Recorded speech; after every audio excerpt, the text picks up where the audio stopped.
what do you feel about quick commerce versus e-commerce?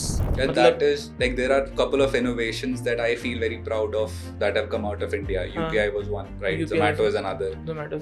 Quick commerce is now, right? But how come Zomato?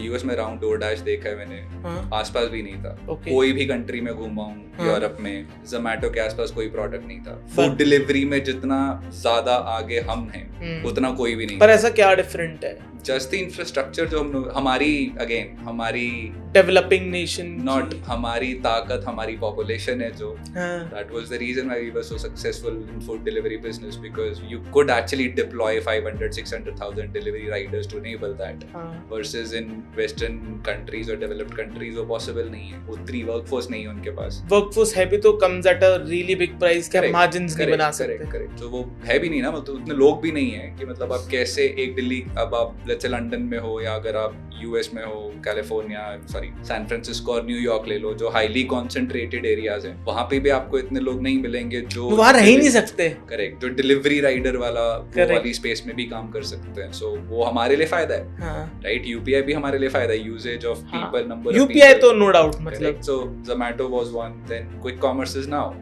Again have visited so many western world countries. Chance ही नहीं है कि वो मतलब DoorDash से delivery मंगा लो आप या प्राइम से डिलीवरी मंगा लो आप. जब there was a time when Prime one day was the biggest thing in the West, and then Prime 1 hour became a thing. Some very selected countries, very selected cities and areas, right? Now you think about it, quick commerce where we are saying कि MacBook आप 10 minute में ले लो, मंगा लो आप. एक time पे AC, fridge सब आ जाएगा, like सारा 10-15 मिनट में आ जाएगा. It's a logistical challenge in itself कि मतलब कैसे आप enable करोगे. जैसे क्रोमा में भी वो 24 hour टाइम लिमिट रहते हैं, right? वो इसीलिए है because वो easier है कि आज जितने ऑर्डर आए कल जाके डिलीवर करके आ जाएंगे. तो 24 आवर फिर भी थोड़ा सा इजी समझ आते हैं. आप क्विक कॉमर्स में इतने बड़े प्रोडक्ट करना चाह रहे हो तो दैट्स अ ह्यूज इनोवेशन. तो इन अ वे सब ब्रांड्स का पिवट हो ही रहा है वहां पे, राइट? Amazon भी जा रहा है उसमें, फ्लिपकार्ट भी जा रहा है उसमें, बिकॉज ऑफ वो पिवट. बट बड़े प्लेयर्स काफी बिहाइंड है इन प्लेयर्स की. Why do you feel so कि Amazon वैसे कॉम्पीट नहीं कर पा रहा है, या फिर अगर जैसे फ्लिपकार्ट मिनट्स लॉन्च हुआ ऑलमोस्ट लाइक बीइंग 3-4, उसको इग्नोर करते हो. Correct. As a big tier company आप पहले इग्नोर करते हो. ठीक है यार, बच्चे हैं, बना रहे हैं, इनको भी पता नहीं है, इनको भी पता नहीं है कि क्या होने वाला है इनके साथ. इनको क्या लगता है कि 10 मिनट में डिलीवर कर देंगे ये, अभी इनको पता नहीं है, अभी रुको, इनको समझ में आएगा. पहले वही हर इनोवेशन के साथ वही हुआ है. करेक्ट कि पहले जो इंडस्ट्री लीडर्स हैं वो उतना पैसा इमीडिएटली उस R&D में डाल नहीं सकते.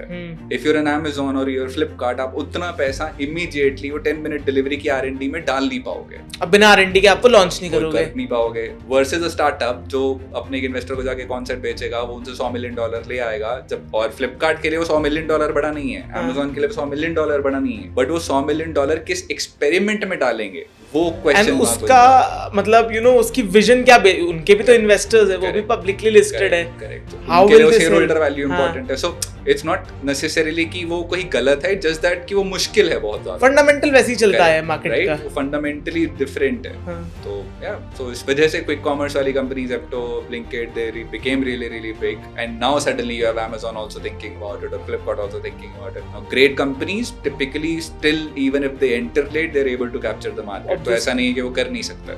And it's still a field game जो सस्टेन कर पा रहा है, जो अपने आप को ग्रो कर पा रहा है, जो टेक्निकली बेटर सर्विसेज दे पा रहा है, इन द एंड तो वही जीतेगा.